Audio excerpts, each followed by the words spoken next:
É um prazer receber vocês para mais um episódio do Hemodiálogos, o seu videocast favorito sobre a saúde dos rins. Aqui a gente recebe quem entende para explicar e descomplicar a nefrologia. Eu sou Jéssica Marcelo, médica nefrologista, e vou acompanhar você nessa jornada. Nossos episódios vão ao ar todas as quintas-feiras, no Spotify e também no YouTube. E para não perder nenhum desses tópicos maravilhosos, eu sugiro que você siga a gente no @hemodiálogos, onde você também pode colocar quais temas são relevantes para você e suas perguntas. Entra, vem com a gente! A hemodiálise é o tratamento mais usado para substituição renal no Brasil. E para que você fique mais seguro e tranquilo, tanto como paciente quanto como cuidador, hoje nós vamos falar sobre ela, que é o nosso tema desde o nosso nome, Hemodiálogos. Hoje vamos falar sobre hemodiálise. Está começando mais um Hemodiálogos. Pode parar de procurar, você já encontrou o que você precisava. E afinal de contas, o tratamento de substituição renal que dá nome ao nosso podcast ainda não tinha sido abordado profundamente, certo? Hoje nós vamos corrigir essa situação. Vamos falar um pouquinho sobre hemodiálise através das perguntas de vocês. Então, se você, que está aí do outro lado, tem dúvidas sobre o tema, fica à vontade para se achegar e também fazer suas questões. E o que é hemodiálise? Hemodiálise é um método de limpeza do sangue. Nós utilizamos esse método quando a função de limpeza do sangue, ou também chamada depuração, ela está menor do que 10%. E quando isso acontece, é imprescindível que a gente utilize algum método chamado de métodos de substituição renal para limpar o sangue de alguns radicais que podem ser muito graves quando acumulados. Em que momento da doença renal a diálise se torna necessária? A diálise, ela se torna necessária quando nós atingimos a taxa de depuração menor ou igual a 10%. Entre aspas, tá, gente? Precisa de muitos cálculos e pra gente poder chegar nesse lugar. Mas não é só esse valor que vai determinar o início da diálise.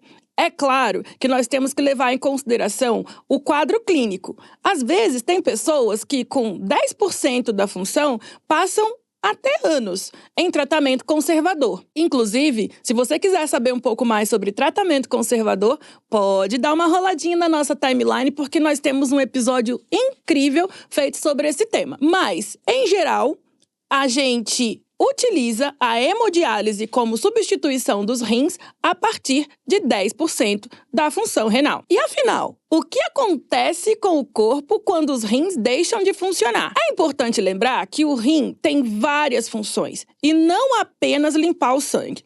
Ele está relacionado, por exemplo, com a produção de células do sangue. Ele está relacionado com o equilíbrio ácido-básico, com a quantidade de líquido, água que tem dentro do nosso corpo e com o equilíbrio de vários íons dentro do nosso organismo também. Então, para além da limpeza do sangue, que é o que a máquina de diálise substitui, existem várias outras funções que o rim executa. E quando essa limpeza não está funcionando bem, em geral, essas outras funções do rim também não estão. Então, é muito frequente encontrar um paciente com bastante anemia, com acidose e com alterações, por exemplo, de inchaço pelo corpo, que é o edema. Essa tríade de sintomas está muito relacionado com a disfunção do rim, que a gente chama de doença renal crônica. E nessa situação, é importante iniciar o método de substituição, que nem sempre vai resolver todos esses sintomas. Então, eu limpo o sangue, mas preciso fazer outros tratamentos para manter esses sintomas em silêncio. Por exemplo, utilizar a eritropoetina ou até mesmo fazer a correção de alguns íons utilizando quelantes. Tá aqui uma pergunta um tanto quanto capciosa. Eu entendo, viu? O que determina o tempo de cada sessão de diálise? O tempo, ele faz parte de um score, de uma avaliação que nós utilizamos para prescrição de hemodiálise. O tempo é importante porque ele garante a dialisância, ou seja, a efetividade do método dialítico.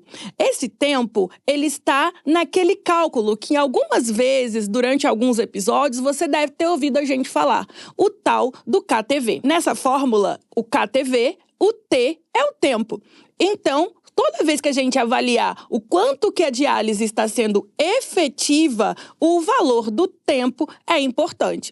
Então, em algumas situações em que o médico disser para você que talvez sua diálise não esteja sendo bastante efetiva, ele pode mexer no seu tempo de prescrição. Pergunta boa que merece resposta e vai ter resposta, viu? Essa daqui é maravilhosa. O que é que a máquina de hemodiálise faz durante o tratamento? Bom, se a gente fosse fazer uma resposta bem resumidinha, seria: ela limpa o sangue. Tá bom, mas como que ela faz isso? Ela usa mecanismos físico-químicos para fazer a limpeza do sangue. Um dos mecanismos é a contracorrente. Ou seja, eu pego um líquido bem limpo e com poucas sujidades ou nenhuma sujidade e passo contra o meu sangue. E isso, por diferença de concentração, vai tirando a sujeira do sangue e levando para esse líquido, que no final da diálise é encaminhado para um sistema de esgoto. Nossa, que difícil, né? Mas isso acontece e não acontece com muita frequência, várias vezes durante todo o tempo em que você está dialisando. A gente trabalha com mecanismos físicos e químicos para que a gente consiga retirar determinados solutos do seu sangue. Entre eles vão a ureia, excesso de sódio, o potássio. Então, várias substâncias que estão lá nos seus exames mensais e que a gente vai avaliando antes e depois da diálise. Por exemplo, quando a gente faz o URR, que é a diferença entre a ureia que começa a diálise e a ureia no final da diálise. E a gente usa essa molécula, que é a ureia, por ser uma molécula pequena e que está bastante concentrada no paciente que tem doença renal crônica. Então, normalmente, a ureia que entra na diálise é uma ureia bem alta e, ao término da diálise, a ureia está bem baixinha. E essa diferença, essa relação, mostra que a diálise foi efetiva. Além da diferença de concentração, eu posso usar alguns outros procedimentos físico-químicos durante o processo de diálise. Por exemplo, aumentando as pressões, e isso garante um processo chamado convecção, que, além de aumentar de passagem por osmose ou por difusão, eu também posso utilizar a pressão a meu favor. Em algumas outras máquinas mais modernas, a gente pode utilizar outros scores que vão também otimizar a troca desses solutos de um lado para o outro, levando esses solutos para o dialisato, que é o líquido desprezado ao final da hemodiálise. Tá aí mais uma pergunta muito boa. Como ocorre a retirada de toxinas e líquido do sangue? Essas toxinas e líquidos, elas são passadas de um lado para o outro desse sistema através, principalmente, da diferença de concentração e aumento de pressão dos sistemas. Então, eu faço uma prescrição de hemodiálise que a gente entende o peso seco do nosso paciente, ou seja, algo que demora um pouquinho para ser descoberto, então às vezes pode ter algumas complicações aí no início da diálise, mas eu faço uma prescrição com o peso seco e estimo a UF da diálise. E o que é isso? A UF nada mais do que o volume de líquido que será retirado do paciente durante o processo de hemodiálise. Esse líquido é estimado, ele é calculado a partir do peso seco, pelo médico e pela equipe de saúde assistente. Claro, levando em consideração alguns fatores, por exemplo, a quantidade de retirada máxima que o meu paciente tolera.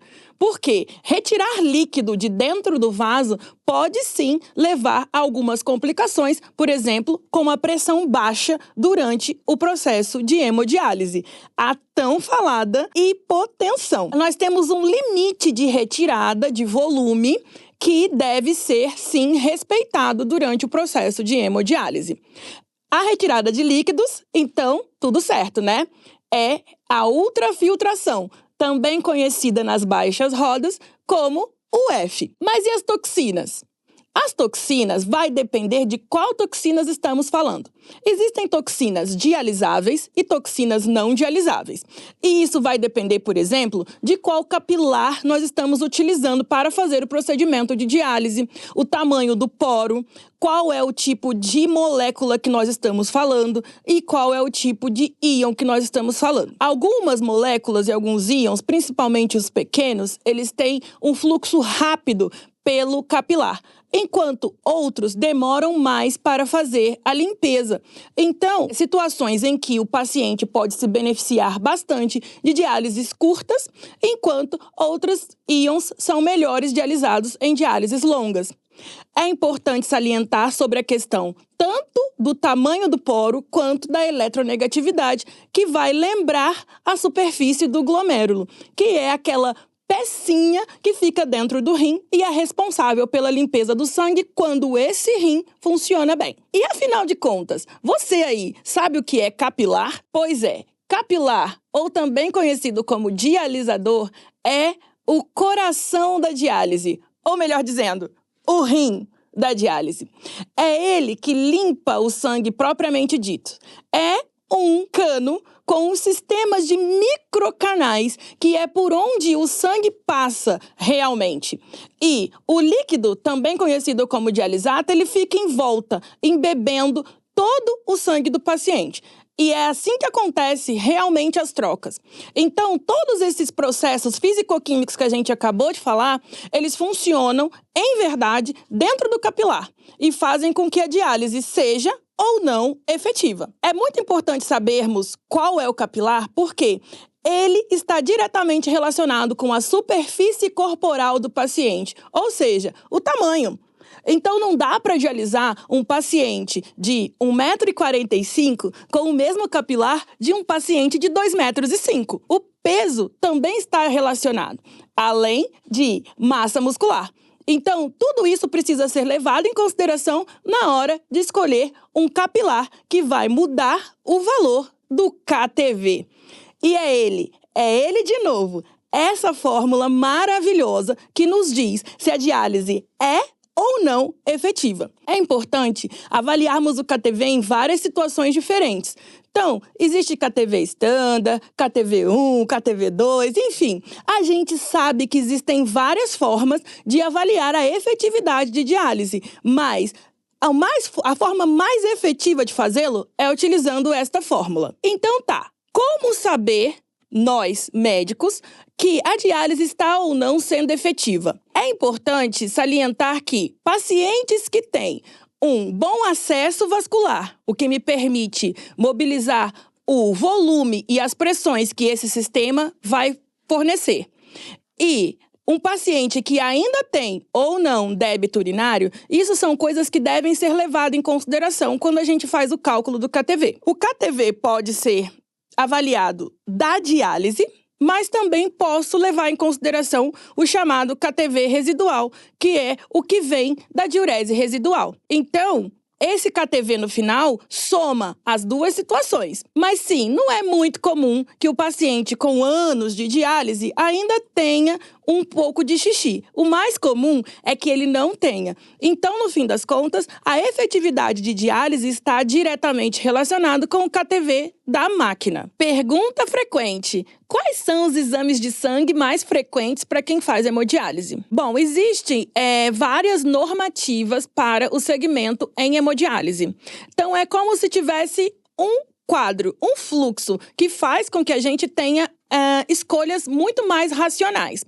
Esses fluxos são os exames mensais, os exames trimestrais, os exames semestrais e os anuais. Então, toda vez que o paciente inicia em hemodiálise, ele vai fazer um painel de exames completos. Mas, a cada mês, ele repete uns exames que são exames mais gerais e exames de efetividade de diálise. Depois, a cada 3 meses, em geral, ele repete o panorama, principalmente de exames relacionados à saúde dos ossos. A cada 6 meses, ele repete exames principalmente relacionados com as sorologias e a cada ano ele repete, além de todos esses exames que eu falei, alguns exames que são bioquímicos. Por exemplo, glicose, também o perfil de colesterol, alterações da tireoide, que são todos eles coletados na assistência da hemodiálise. E mensalmente, o seu médico da hemodiálise vai te dizer o que é que está ou não alterado e também tomar as condutas a partir daí. E agora, já que nós já dissemos que o capilar é o rim da diálise, agora nós vamos falar do verdadeiro coração. E o verdadeiro coração da diálise é o acesso vascular. O acesso vascular é o que permite que nós tiremos o sangue do corpo da pessoa, passemos com ele pela máquina e entreguemos de volta limpinho para que o paciente continue aproveitando a sua própria vida, certo? E o acesso, ele tem 3 tipos principais. O acesso vascular feito por catéter, que pode ser um catéter de curta ou longa permanência. Existe também o acesso feito por prótese e o acesso vascular feito por fístula nativa. A fístula arteriovenosa é uma técnica que se utiliza da pressão dentro de uma artéria para empurrar e fazer a arteriolização de uma veia. Nossa, doutora, mas que palavra difícil. No fim das contas, é simples. Eu tenho uma artéria, que é essa coisinha que pulsa aqui no pulso da gente, sabe? É fácil. Palpa aí para você ver se você também não encontra o seu. E quando eu tenho um vaso que tem pulso, como esse que eu tenho no pulso, tadã! Eu pego esse vaso e faço, através de uma cirurgia, a conexão desse vaso pulsátil com um vaso mole, uma veia. E para que fazer isso? Na verdade, é para que eu desenvolva a veia e torne ela com um calibre maior que facilita a punção e garante que eu tenha grandes fluxos para poder limpar toda a volemia do paciente na máquina. Esse é o acesso padrão ouro. É o melhor acesso possível para que você faça hemodiálise. Tanto pelo fluxo que garante, como também pelo menor risco de infecção associada. Mas existem pessoas que não têm uma qualidade de vasos tão boa. E quando a gente se depara com esse tipo de paciente, a gente faz a conexão da artéria com a veia utilizando um sistema feito a partir de um plástico, o PTFE. E essa prótese PTFE é o que faz o papel de levar o sangue de um lado ao outro e ela passa a ser o local aonde se faz a punção para realizar a diálise. Quando eu uso catéteres, eu tenho 2 tipos também.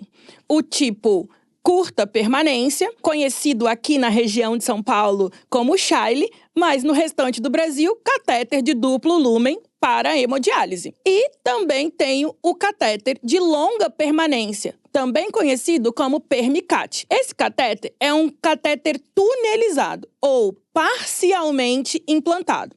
Ele passa por baixo da pele e fica escondido aqui mais ou menos dentro da roupa. Então, muitos pacientes que fazem hemodiálise utilizando de catéter de longa permanência, às vezes a gente nem sabe que fazem. Esse não é o melhor acesso. Claro, o catéter de longa permanência tem uma vantagem em relação ao catéter de curta, mas sempre que possível é interessante substituir o uso de catéteres por métodos mais definitivos, como, por exemplo, a fístula arteriovenosa. Qual é o papel da alimentação e do controle de líquidos como adjuvantes no seu tratamento de hemodiálise?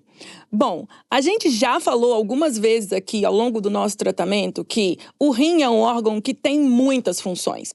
E quando eu controlo uma delas, que é a limpeza do sangue, eu posso não controlar todas com grande efetividade. A retirada de líquido durante a diálise, ela depende muitíssimo da capacidade hemodinâmica do meu paciente de adaptação. Então, eu não posso retirar todo o volume que eu quero, simplesmente porque eu fiz uma relação e descobri que meu paciente está 5 quilos acima do peso seco. Às vezes, a hemodinâmica desse meu paciente não permite a retirada de todo esse líquido de uma única vez. A gente tem que entender que, quando o nosso rim funciona, nós perdemos líquido durante 24 horas. E, é claro, nossa bexiga funcionando também acaba segurando esse líquido para que a gente faça pequenas retiradas de micção ao longo do dia. Mas, quando a gente faz hemodiálise, a gente tem 3 vezes na semana que ir até uma clínica para retirar o líquido que foi consumido durante esse intervalo de 2 ou 3 dias. E isso pode ser muito para o meu organismo tolerar, levando a situações em que a pressão baixa e que o paciente passa a ter vários sintomas, inclusive com queda da consciência, podendo inclusive desmaiar. Então, eu tenho um limite de retiradas. E, para que eu não atinja esse limite de retiradas nos intervalos, é muito importante que eu tenha uma cooperação com a equipe de saúde, sempre garantindo um ganho entre uma diálise e outra mais próximo daquilo que eu consigo retirar. Então, é muito importante que você se atente para o ganho interdialítico, que deve ser uma conversa que você tem frequentemente com o seu médico aí da diálise, né? Não se esqueça disso, viu? Isso é muito importante para a sua saúde, inclusive para a sua saúde cardiovascular. Em relação à alimentação, sim, é importante que haja umas escolhas bastante efetivas e conscientes para que você tenha um bom aproveitamento do seu tratamento de hemodiálise. E quais são essas escolhas que devem ser feitas? Sempre é importante saber o quanto vai o seu fósforo. O fósforo é uma conversa antiga que a gente tem de maneira frequente com os nossos pacientes em hemodiálise. E ele está em tudo o que tem origem animal. Então, todos os laticínios, ovos, carnes, todos eles têm fósforo naturalmente a partir da degradação de algumas proteínas. Mas não é só esses alimentos de origem animal que têm fósforo. Muitos alimentos que são ultraprocessados, eles também contêm fósforo na sua mistura. É importante que a gente não se esqueça de utilizar os quelantes de fósforo, porque são eles que garantem a saúde dos seus ossos e também os valores de fósforo controlados no intervalo entre as diálises, viu? Isso é de suma importância e facilita muitíssimo o trabalho do seu médico e da equipe de saúde, além de prevenir a evolução da doença mineral e óssea. Então tá, como e por que a equipe de saúde ajusta o tratamento ao longo do tempo? Gente, os exames mensais são a coordenada do seu tratamento. Então, todo mês, o seu médico vai avaliar seus exames e também avaliar como é que está a sua prescrição. E é claro, se tiver que mudar a coordenada desse caminho e dessa trajetória, ele vai fazer isso. E isso pode se dar através da mudança do tempo, da mudança do sistema de coagulação ou até de anticoagulação, melhor dizendo, e também através da mudança, por exemplo, de um capilar ou de outras estruturas ao longo do seu tratamento de diálise. Você pode mudar sim a prescrição de diálise, mas não só. Você também pode mudar as prescrições das medicações, dos quelantes, das vitaminas, e isso tudo se dá a partir dos exames mensais. Então, a equipe de saúde está sempre de olho nos seus resultados de exame e ajustando a linha e a trajetória ao longo do caminho. Todo mês a gente revê essa história. E, por favor, não chama a gente de chato não, quando a gente vai na beira da cadeira e faz essas 1001 orientações. Tudo de novo. Mas é porque a gente quer garantir para vocês o melhor cuidado, tá? E agora, aquela parte que eu adoro, que é quando vocês mandam as perguntinhas e a gente fala aqui. Então, se você tem perguntinhas, manda pra gente e fica de olho, porque de repente a sua é a próxima. E aqui vai a pergunta da Mari. Por que pacientes em hemodiálise fazem 3 horas e meia e passa mal por várias vezes durante o tratamento? Isso é uma pergunta muito frequente, viu? Mas nem sempre é só pelo tempo de diálise que a pessoa está fazendo. Existem alguns critérios que a gente deve levar em consideração quando a gente tem um paciente muito sintomático com 3 horas e meia ou 4 horas de diálise. Um dos critérios muito importantes que a gente deve levar em consideração é a taxa de UF. Às vezes, quando você reduz o tempo da hemodiálise, mas não reduz a quantidade de líquido que será perdido, acaba que nós alcançamos uma taxa de UF muito alta. E essa perda de peso, perda de líquido no intervalo muito curto de tempo pode ser muito e pode levar a uma hipotensão nesse paciente, ainda que transitória. E essa alteração de pressão pode levar a uma diminuição do fluxo de sangue, inclusive na cabeça, levando a pessoa a ter lipotímia, que é o rebaixamento da consciência. Então, é muito importante você salientar com o seu médico que, num determinado tempo de diálise, você está apresentando esses determinados sintomas e, junto com você e com esses resultados, ele vai fazer as mudanças de prescrição que ele considerar necessário. Então é isso, gente. Acho que hoje nós falamos sobre um dos temas mais importantes da nefrologia. Afinal de contas, o nefrologista já foi em muitas ocasiões confundido com o médico da diálise, não é mesmo? Então, hoje nós aprendemos que a hemodiálise é um processo muito importante que faz parte do tratamento da doença renal crônica, da jornada do paciente que tem doença renal crônica. E esse tratamento tem o principal papel de limpar o sangue das toxinas. Ele é o tratamento mais utilizado no Brasil, mas é importante que você saiba todas as nuances que vão acontecer durante ele.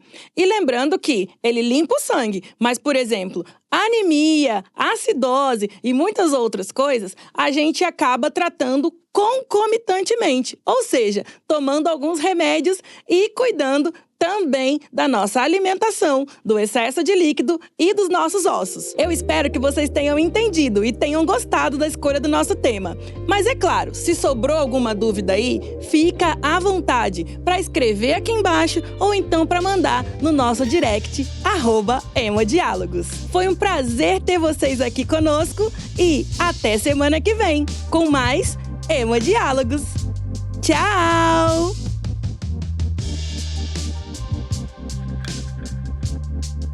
Esse programa foi produzido e dirigido por Mariana Orlandi. Roteirizado por mim, Jéssica Marcelo, e por Mariana Orlandi. Gravado, editado e pós-produzido por Zamunda Studio.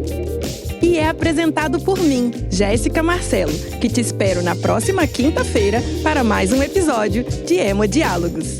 Tchau!